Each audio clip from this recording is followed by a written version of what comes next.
Hello friends, today we will discuss about alliteratory poetry. तो alliteratory poetry क्या है ये पहले हम जान लेते हैं. तो alliteratory poetry is a type of poetry that uses alliteration, which means repeating the same consonant sound at the beginning of words.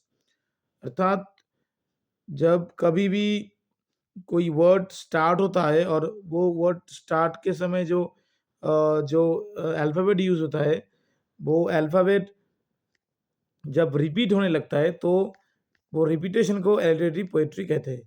हम कुछ एग्ज़ाम्पल्स के द्वारा ये समझ सकते हैं. देखिए यहाँ पर कुछ एग्ज़ाम्पल्स है. The wild winds whispered through the woods. तो द वाइल्ड जो वर्ड है, वाइल्ड के डब्ल्यू, विंड्स के डब्ल्यू, व्हिस्पर्ड के डब्ल्यू और वुड्स के डब्ल्यू. तो वो जो वर्ड्स है वो सेम वर्ड्स है. ठीक है, वो वर्ड्स में जो डब्ल्यू है, वो डब्ल्यू रिपीट हो रहा है, बार बार रिपीट हो रहा है बिगिनिंग में. ठीक है ना. तो ये वर्ड का जो अल्फ़ाबेट है डब्ल्यू बार बार रिपीट हो रहा है बिगिनिंग में. तो ऐसे रिपीटेशन को हम लोग कहते हैं एलिटरेटिव पोएट्री. जब भी कोई पोएट्री लिखता है और जब ऐसे रिपीटेशन होता है तो ये इस टाइप के पोएट्री को हम लोग कहते हैं कि एलिटरेशन पोएट्री. और हम बोलते हैं कि यहाँ पर एलिटरेशन का यूज़ किया गया है.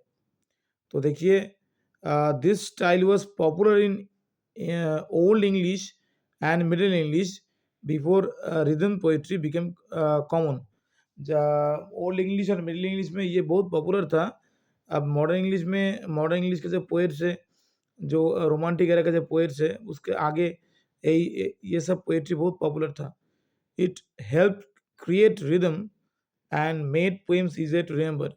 ये बहुत सहायता करती थी कोई पोएम को पढ़ने के लिए और याद रखने के लिए. ठीक है ना. अभी देखिए ओरिजिन क्या है. Old English period 5th to 11th century. Alliterative poetry started in ancient Germanic traditions and was used in Anglo-Saxon England. Anglo-Saxon England में ये यूज़ किया जाता था. Poets told stories about heroes, battles and adventures using alliteration. तो alliteration के use alliteration के through poets heroes और battles and adventures के बारे में बोलते थे. These poems were often recited or sung rather than written. ये पोएम गाना की तरह तरह बोली जाती थी और लिखने की जो लिखाई है वो तब नहीं थी. Middle English period 12th to 15th century. After 1066, French influence brought rhythm poetry. French जो इन्फ्लुएंस है जो उसके द्वारा रिदम पोएट्री जब आया था, but some poets still used alliteration. तब भी कुछ कुछ पोएट्स थी जो एलिटरेशन की यूज़ करती थी. This period saw the alliterative revival where poets return to the old style. ये पीरियड में जो एलिटरेटिव जो पोएम्स है उसका रिवाइवल हुआ था और वेयर कुछ कुछ पोएट्स था जो ओल्ड स्टाइल में लिखता था. तो 15th सेंचुरी में क्या हुआ था. By the end of the 15th century alliterative poetry become less common. 15th century में जो एलिटरेशन का जो यूज़ जो है वो कम हो गया था. Rhythm poetry replace it as the main form of English poetry. तब मॉडर्न एरा चला आया था. तो रोमांटिक एरा चला इमेजिनेटिव जो रोमांटिक पोएट्स चलाया था. तो वो लोग इंग्लिश पोएट्री को वो एलिटरेशन जो था उसका यूज़ बहुत कम हो गया और मॉडर्न पोएट्री उसका स्थान में चला आया. फिर देखिए फीचर्स क्या है.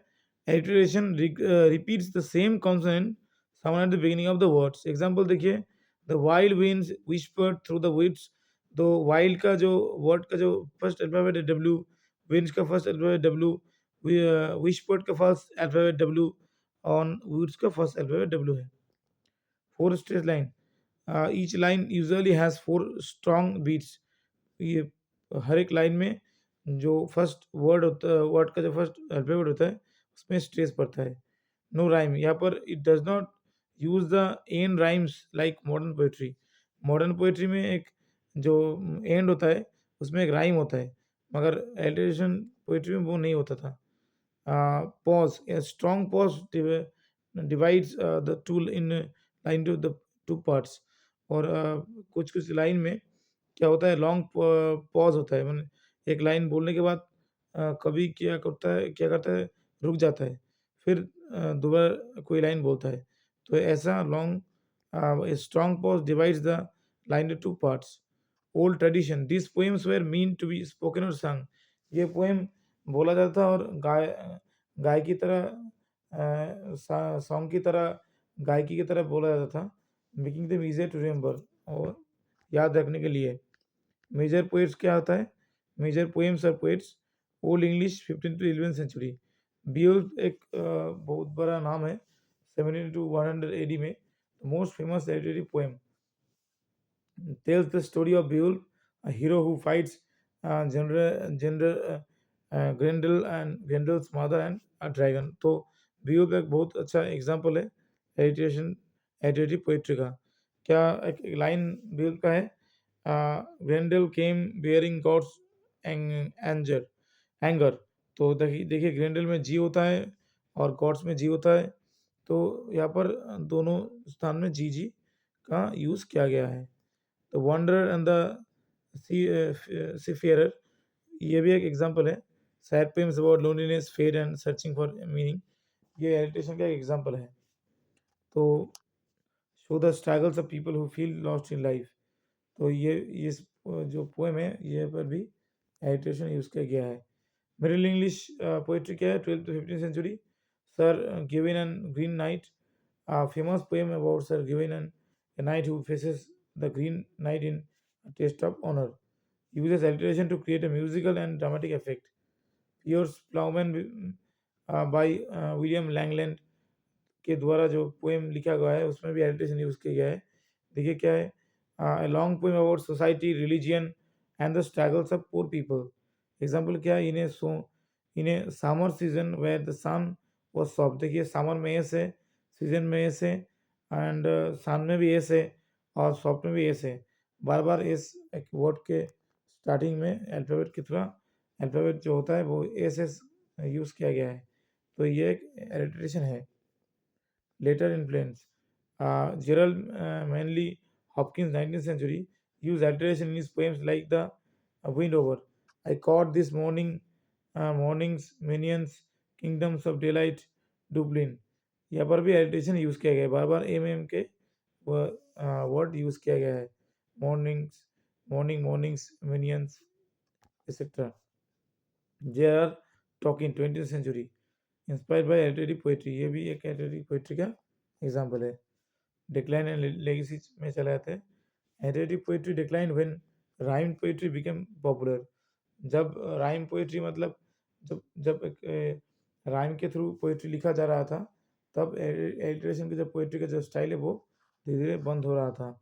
But alliteration is still used in modern poetry, songs and even advertising.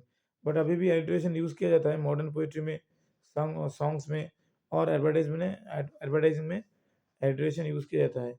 But उसका यूज़ बहुत ज़्यादा नहीं होता है। Writers like Tonkin and Hopkins kept its influence alive. अभी भी जो राइटर्स है टोकिन एंड हॉपकिंस, ये राइटर्स लोग अभी भी इसका यूज़ करते हैं, उसको एडिटेशन का यूज़ अभी भी करते हैं, मगर उतना ज़्यादा भी यूज़ नहीं होता है। Conclusion, Alliterative poetry was once the most important form of poetry in English, especially in Old English and Middle English times. Old English and Middle English times में alliteration का बहुत ज़्यादा यूज़ किया जाता था। Even though it decline, अभी इसका use बहुत ज़्यादा नहीं होता है। Its influence can still be seen in modern poetry and literature. इसका जो प्रभाव है ये अभी भी मॉडर्न पोइट्री एंड लिटरेचर में है, तो इसको हम कभी भी डिनाई नहीं कर सकते। तो ये वीडियो में इतना ही। तो ये वीडियो अच्छा लगा तो आप चैनल को सब्सक्राइब कर सकते हैं, और भेंट होते हैं अगले वीडियो में। तब तक के लिए नमस्कार और धन्यवाद।